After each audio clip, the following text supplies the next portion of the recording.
Family, what's going on? What's going on? It's Coach Paul, your 30 plus dating and relationship coach. Listen, ladies, a lot of times when I talk to you, one of the things I suggest is that when you meet somebody in the beginning, you definitely don't overshare.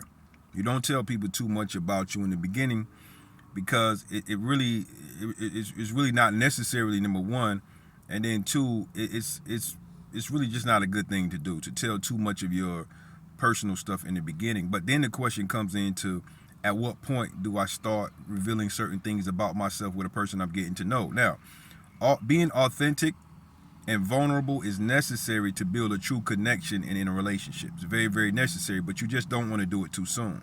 So what I suggest is that around date 5, date 6, date 7, when you're getting to know somebody, is the time that you could start kind of like being a little bit more vulnerable, a little bit more authentic, and revealing some things about yourself so that it can build a connection. Now, this is something you want to do in person, not necessarily over the phone, right?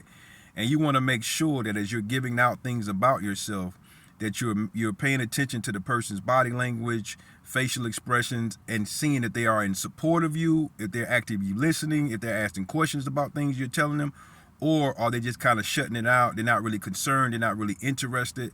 And at that point, you got to know that it's time for you to kind of like not share too much of anything else, because really this person probably isn't really there for the long haul, right? So I would say around date 5 is when you start kind of putting a little bit of yourself out there. Not a lot. You're still not going to overshare. You're going to give it to them just a little bit more, but you want to watch and see their reaction when you're doing this. It's going to determine if you're going to give them more, because there's always levels, okay? Don't say I ain't trying to help you.